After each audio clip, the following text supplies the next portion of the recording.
611. Peço à senhora secretária que faça ingressar os advogados.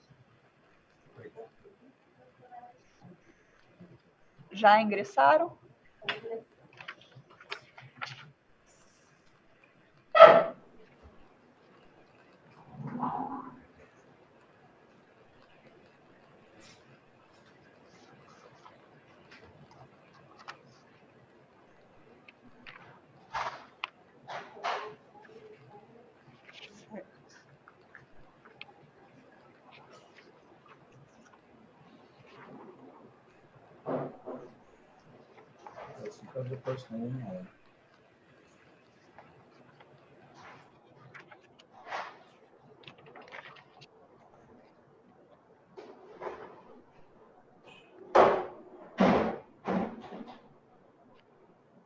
Doutor Alexandre ingressou, ministra. Bom, tendo ingressado os doutores advogados, eu indago ao eminente relator e aos senhores advogados se é possível a dispensa da leitura do relatório já distribuído aos membros da sessão. Estou de acordo? De acordo, excelência. Pelo recorrente, também estamos de acordo, excelência. Agradeço. Portanto, iniciando os debates, eu passo a palavra ao advogado da recorrente Multimex, doutor Felipe Sardenberg Machado. Primeiramente, boa tarde. Eu gostaria de cumprimentar a ministra do Presidente, doutora Isabel Galotti.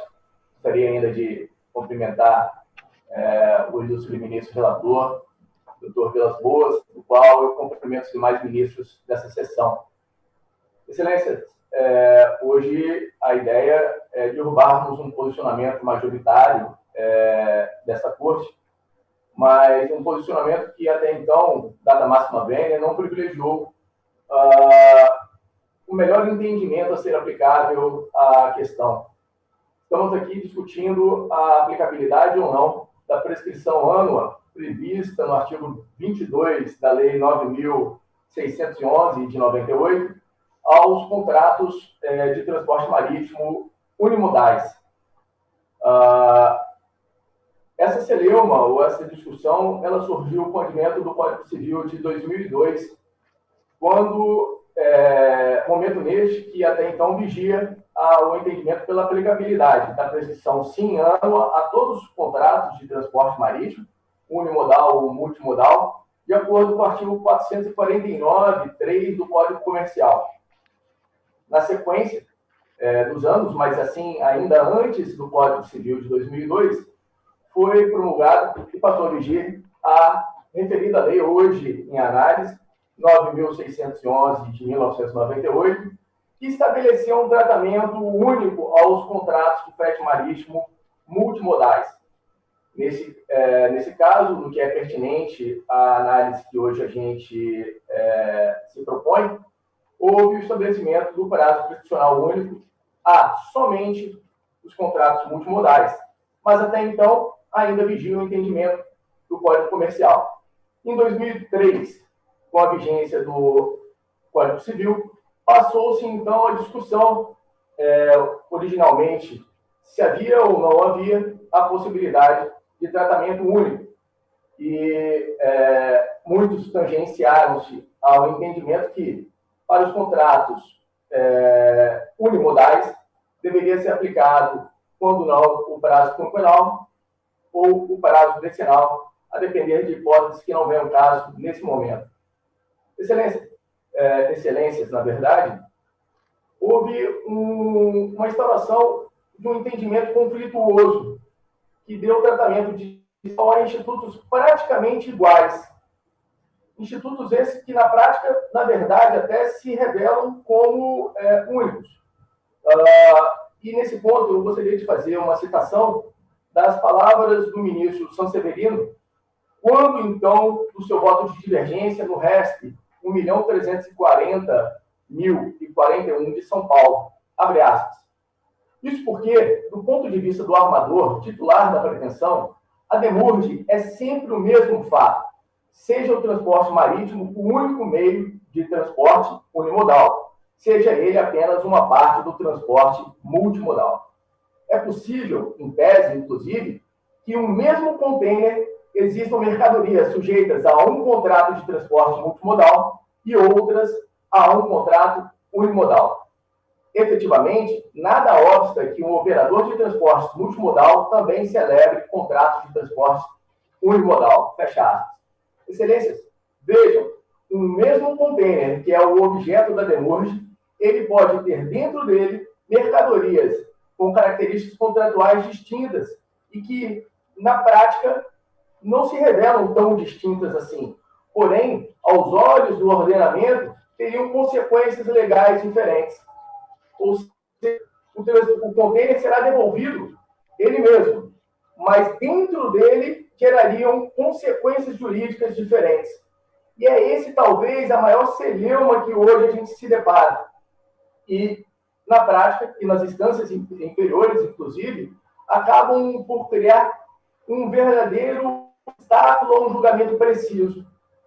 Bom, excelências, continuando, a ideia que a gente defende, ou o ideal que a gente vê no horizonte da data de hoje, no julgamento de hoje, é que seja dado um tratamento igual a ambos os contratos, unimodal ou multimodal, dado que, nesse pensamento, ou nesse horizonte, se privilegia o princípio da segurança jurídica, maior, na minha visão, na visão do meu colega e na visão de parte dos operadores do direito, princípio esse de relevância maior do que a orientação normativa de que as regras prescricionais devem ser tratadas de maneira restritiva ou de interpretação restritiva.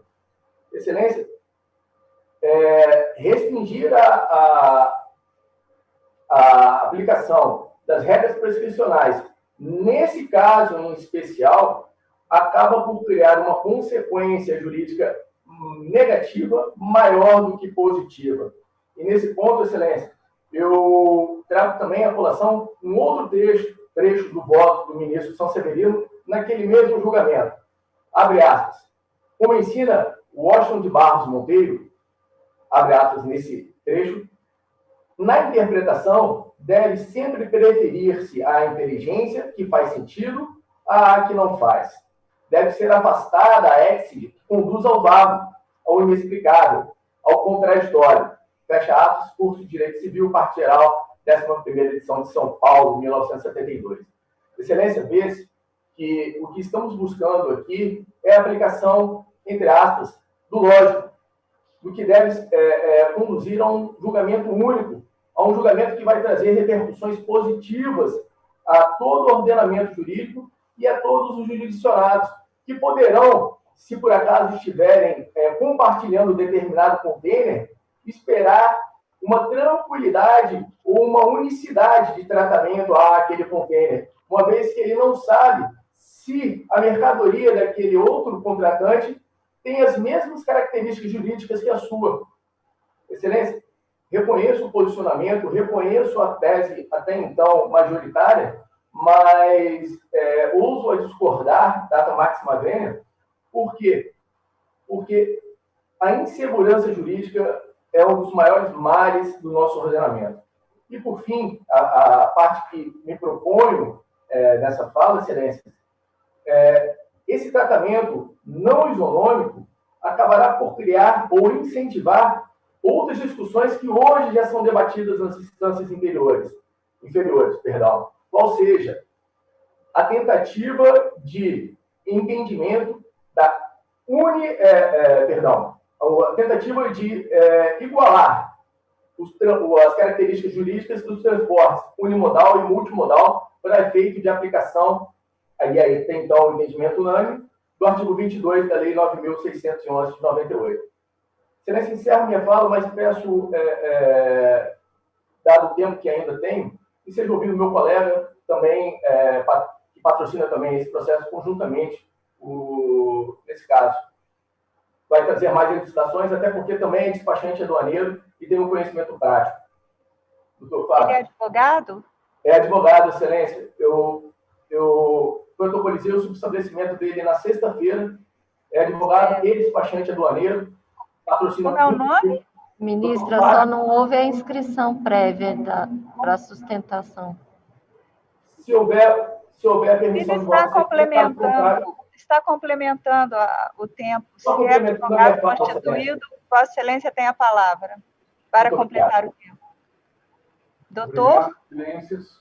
Boa tarde. Doutor Fábio Mizieri. Doutor Fábio tem a palavra pelo tempo restante. Boa tarde. Obrigado, Excelências. Eu vou direto ao assunto. O cerne da questão é a relação do container. No artigo 2º e 3º da Lei 9.611/98, todo transporte realizado por meio de container é invariavelmente multimodal, a despeito da nomenclatura adotada entre os particulares. No seu artigo 3º, considera-se transporte multimodal diversas situações. Eu vou elencar duas principais. A unitização e desunitização do container, que para nós demonstra de forma clara que o transporte unimodal está adstrito a essa situação. Compreende-se esse trabalho que o transporte unimodal, hoje, se convencionou pela doutrina e jurisprudência, está contemplado no artigo 3º. A operação de transporte por containers, portanto, trata-se de uma operação complexa, a qual não pode ser resumida a um único meio de transporte. A movimentação de carga no comércio marítimo compreende a coleta, unitização, desunitização, movimentação, armazenagem, remoção, entrega, entre outros correlatos. Desta forma, o Instituto de Contrato Unimodal torna-se, no mínimo, simplista, inválido e inutilizável pelo ordenamento. Voltando à distinção e à questão do container, a prescrição aplicável não se refere à modalidade da operação contratada, se é unimodal ou multimodal, e sim à utilização do container. Isso é o que deve à aplicação da legislação especial. No Tribunal de Justiça de São Paulo, o desembargador Luiz Roberto Sabato trouxe explicações e de forma exemplar no seu trabalho e na lavra do seu processo, explica toda essa dinâmica do transporte. Eu peço aqui um minuto para explicar a linha temporal que esse magistrado considerou do transporte multimodal. Primeiro movimento, caminhões ou trens. Segundo movimento, serviço de coleta da carga em solo, transportando para os navios. Terceiro movimento, cargas pinçadas pelos transtêneres.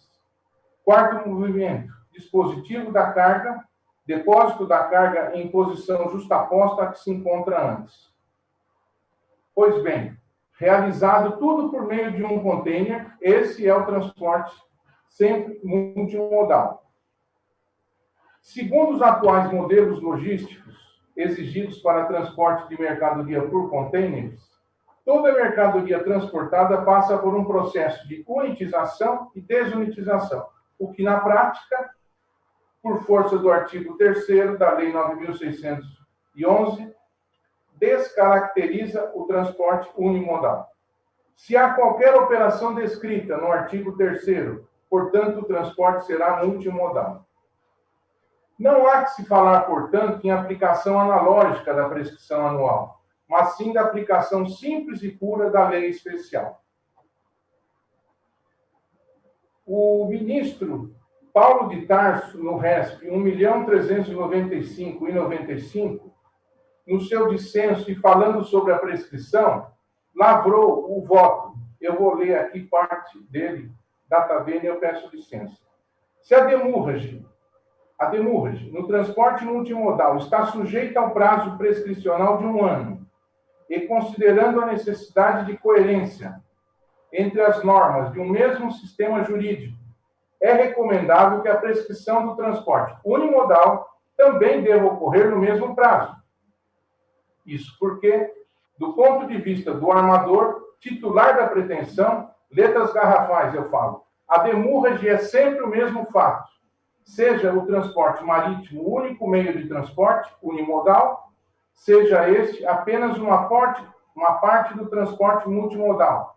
Desta maneira é possível, inclusive, que em um mesmo container existam mercadorias sujeitas a um contrato de transporte multimodal e outras a um unimodal. Além disso, nada obsta que um operador de transporte multimodal celebre também contratos de transporte multimodal. É muito comum nos containers acontecerem isso. Desta forma, e atrás dessa segurança jurídica e da hermenêutica jurídica, a gente faz a seguinte situação, a seguinte colação. Onde houver o mesmo fundamento, haverá o mesmo direito. Onde há a mesma razão de ser, deve prevalecer a mesma razão de decidir. Já me encaminhando para o final, a gente tenta demonstrar que, historicamente, e prova, que desde 1850, com o Código Comercial, a prescrição anual também se manteve vigente, sem questionamento de doutrina ou de jurisprudência, até a entrada do novo Código Civil. Considerando a inexistência do instituto ou prazo diverso em legislação específica sobre contrato unimodal, considerando também que a legislação e a jurisprudência não podem estabelecer prazos diversos para a demurragem, sob pena de resultados contraditórios, a configurar antinomia jurídica. Por fim, considerando que nos atuais modelos de logística aduaneira, quando utilizado o container, é impossível estabelecer transporte unimodal, especialmente porque o artigo 3º da lei especial amplia o conceito de transporte multimodal, eu agradeço, pedimos desculpas por trabalhar e agradecemos a tolerância. Retorna a palavra ao eminente relator. Eu enviei meu voto antes. A matéria é pacífica.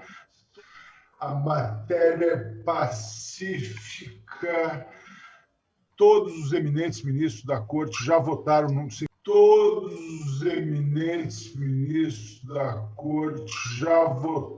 no sentido do voto, inclusive o ministro Sanseverino, em decisões monocráticas. Ele obedece o Código e a vinculação horizontal que impõe o Código. Portanto, eu consulto os eminentes colegas. Se todos estiverem de acordo, nós poderíamos dispensar a sustentação do recorrido, que teria, obviamente, oportunidade de fazer algum esclarecimento. Doutor Alexandre Gonzalez, algum colega entende necessário ouvir a sustentação do recorrido? Não, eu estou de acordo, sugiro a leitura da emenda. Pela emenda. De acordo também. Matéria é muito batida. Então, Matéria é muito batida. Então, se o doutor Alexandre Gonzalez não se opuser... A ação de cobrança de valores relativos a despesas de sobreestadia de contêineres, conhecida como demurrage, previamente estabelecidos em contrato de transporte marítimo unimodal. Acordo recorrido que, dando provimento à apelação do autor, afastou a tese defensiva de prescrição ânua da pretensão autoral e determinou o retorno dos autos ao juízo de origem para regular o processamento do feito. No recurso especial, reitera-se a pretensão da demandada, a fretadora, de que se reconheça prescrita a pretensão da autora armadora a partir da aplicação ao caso, por analogia, do prazo prescricional de 1 ano, de que tratam os artigos 8º do Decreto-Lei 116, de 1967 e 22 da Lei 9.611. Para as ações fundadas no não cumprimento das responsabilidades decorrentes do transporte multimodal, o prazo prescricional, apesar da revogação do Código Comercial, permanece sendo de 1 ano, haja vista a existência de expressa previsão legal nesse sentido, o artigo 22 dessa lei. A possibilidade de se estender a pretensão de cobrança de despesas decorrentes da sobreestadia de contêineres, pretensão do transportador unimodal contra o contratante do serviço, a regra prevista do artigo 22 da Lei 9.611, que diz respeito ao prazo prescricional ano aplicável às pretensões dos contratantes de serviço do operador de transporte multimodal. As regras jurídicas acerca da prescrição devem ser interpretadas estritamente, repelindo-se a interpretação extensiva ou analógica. Daí porque se afigura absolutamente incabível a fixação de prazo prescricional por analogia, medida que não se coaduna com os princípios gerais que regem o direito civil brasileiro, além de constituir verdadeiro atentado à segurança jurídica, cuja preservação se espera dessa Corte Superior. Em se tratando de transporte unimodal de cargas, quando a taxa de sobreestadia objeto da cobrança for oriunda de disposição contratual que estabeleça os prazos, os dados e os critérios necessários ao cálculo dos valores devidos a título de ressarcimento pelos prejuízos causados em virtude do retorno tardio do container, será quinquenal o prazo prescricional nos termos do inciso 1 do parágrafo 5º do artigo 206 do Código Civil. Caso contrário, ou seja, naquelas hipóteses em que inexistente prévia estipulação contratual, aplica-se a regra geral do artigo 205 do Código Civil, ocorrendo a prescrição em 10 anos.